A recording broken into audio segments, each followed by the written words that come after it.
ये अब रिकॉर्ड हो रहा है तो ये एंड पे मैं आपको जो है सेंड भी कर दूंगी। सही हो गया। जी मैम। चले हम कहाँ पर थे, अपनी management and regulation of companies पे। मैंने आपको बताया था कि हम यहाँ पर जाहिर सी बात है आपने देख लिया कि कंपनी को स्टार्ट कैसे करना है, आपने जो है अपना कंपनी में पैसा कहाँ से आना है। और उसके बाद अब आपको मैंने ये भी कहा था कि एक अकेला बंदा तो कंपनी को रन नहीं कर सकता, उसके लिए आपको बहुत से लोगों की ज़रूरत होती है, जिसमें आपके डायरेक्टर्स आ सकते हैं, ऑफिसर्स आ सकते हैं, आपके higher level management, lower level management. और कंपनी को रेगुलेट करने के लिए सर्टेन रूल्स एंड रेगुलेशंस को फॉलो करना होता है कि मतलब आपने जनरल मीटिंग भी कॉल करनी है, उसके अंदर शेयर होल्डर्स होने चाहिए, स्टेक होल्डर्स होने चाहिए, आपके डायरेक्टर्स को होना ज़रूरी होता है, उसमें आपके सीईओज आ जाते हैं, सीएफओज आ जाते हैं। वो सारा एस्पेक्ट हम डिस्कस करेंगे management and regulation of companies में। 3 काम हो गए हमारे। चौथे पे आ जाते हैं जो है insolvency and administration, insolvency law.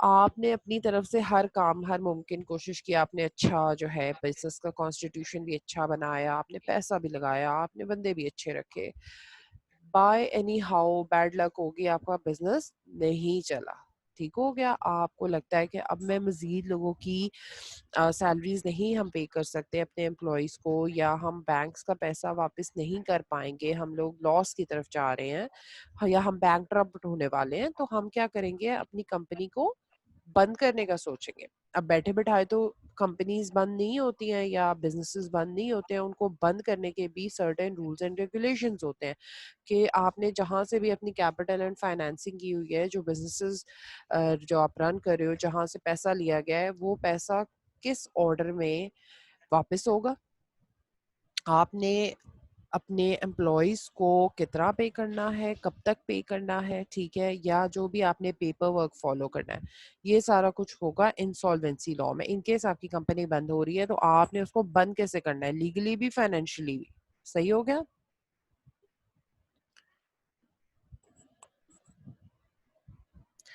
Last of all आ जाते हैं फ्रॉडुलेंट एंड क्रिमिनल बिहेवियर पे। फ्रॉडुलेंट एंड क्रिमिनल बिहेवियर में क्या होता है कि इन केस आपको लगता है कि there was some kind of fraudulent और criminal behaviour in your company, किसी ने फ्रॉड किया है या किसी ने कोई क्राइम कमिट किया है, तो उस सूरत में आपके पास लॉ में क्या रेमेडी, इंग्लिश लॉ में क्या रेमेडीज मौजूद है कि अगर कोई फ्रॉड, आपके फ्रॉडलेंट बिहेवियर या फ्रॉडलेंट बंदा आता है, तो आप उसको लॉ में कैसे सू कर सकते हो, या कोई क्रिमिनल बिहेवियर है उसको आप कैसे सू कर सकते हो। और इसके अलावा क्रिमिनल आपके पास आ जाते हैं कंपनी एथिक्स जो होते हैं, एथिक गवर्नेंस जो होती है, what is good and what is bad in the business, everything is going to be started under the topic of corporate fraudulent and criminal behavior. Are we clear with the contents of the syllabus?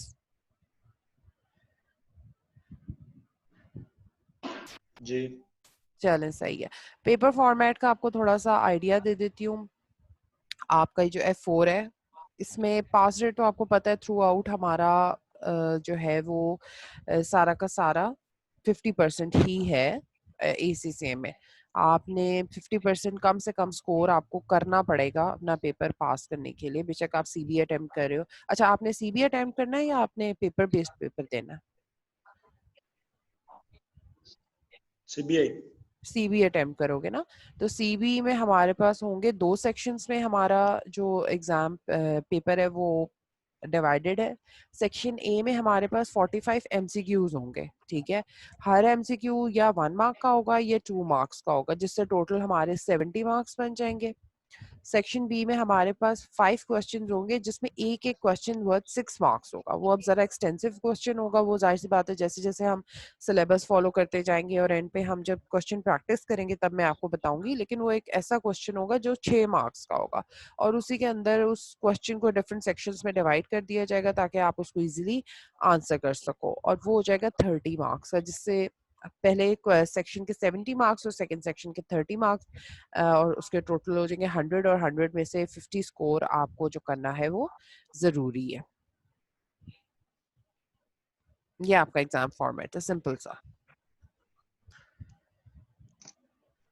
Ji ma'am. ठीक, any questions आपको किसी भी syllabus area में से, कोई questions जो आपके पास हो?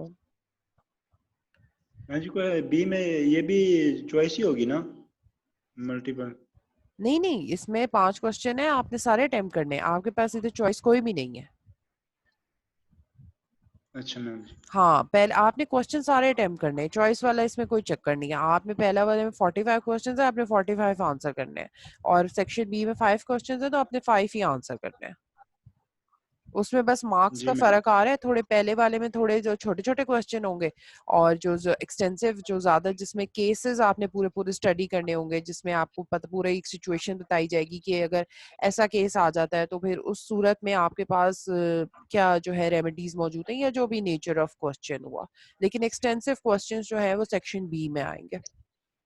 मैम जिसका सीबी भी होता है और पेपर भी होता है, जिस तरह फिजिकली पेपर हाँ होते हैं। हाँ, दोनों आप अटेम्प्ट कर सकते हो, लेकिन अब जो है ना सीबी को फॉलो किया जाता है, क्योंकि जाहिर सी बात है फिर वो आपके लिए जल्दी आपको रिजल्ट भी मिल जाता है, और कंपैरेटिवली जो है ना उसको अटेम्प्ट करना भी आसान होता है, एमसीक्यूज वगैरह जो होते हैं।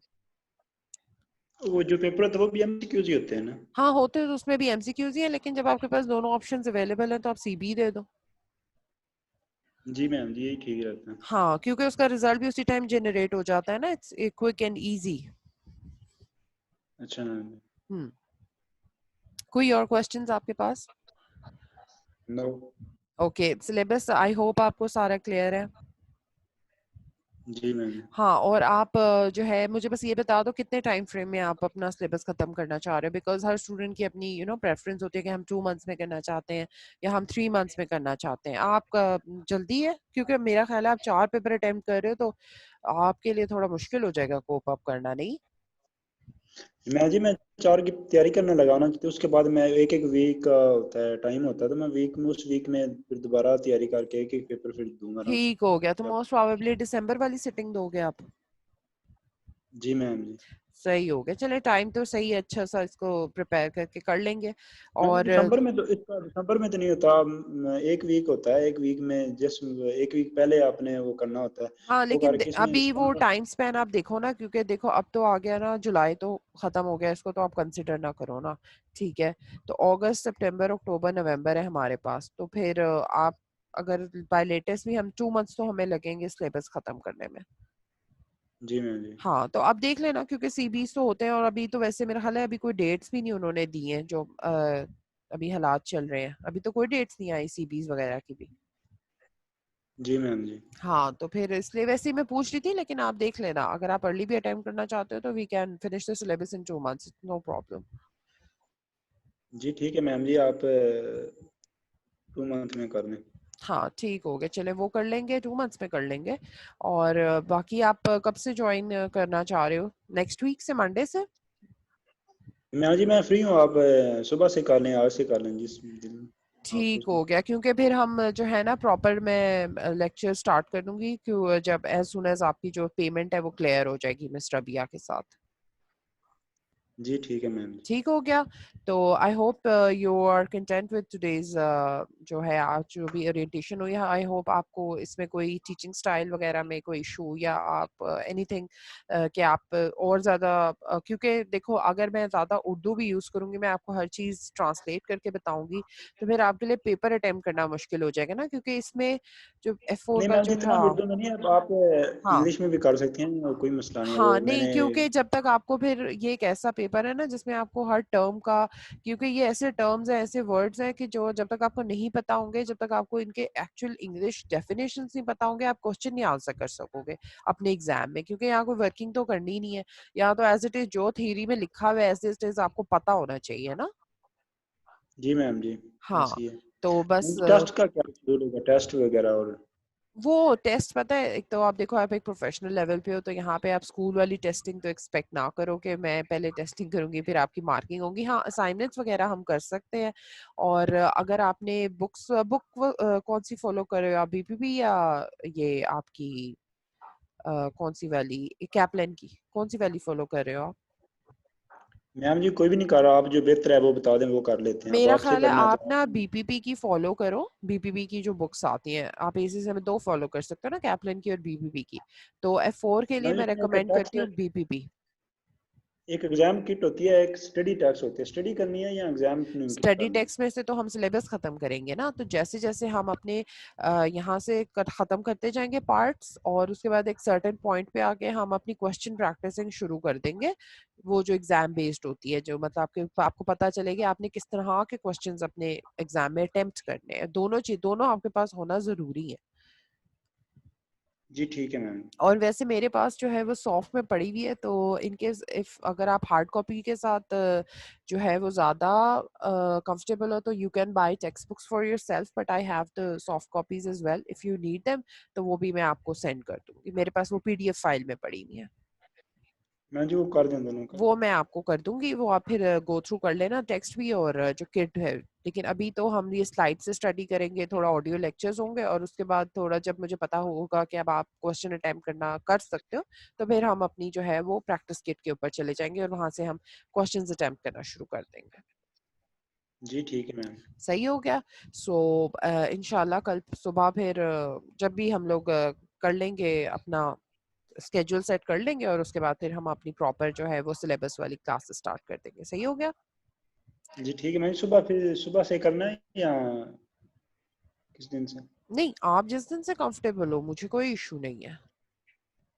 ठीक है फिर जी मैम, रबिया फिर जब कहती हैं उनको, फिर वो आप हाँ, करें पे। ठीक हो गया, तो फिर हम जो है वो स्टार्ट कर लेंगे, फिर बेशक कल से करना होगा तो कल से कर लेंगे। सही हो गया।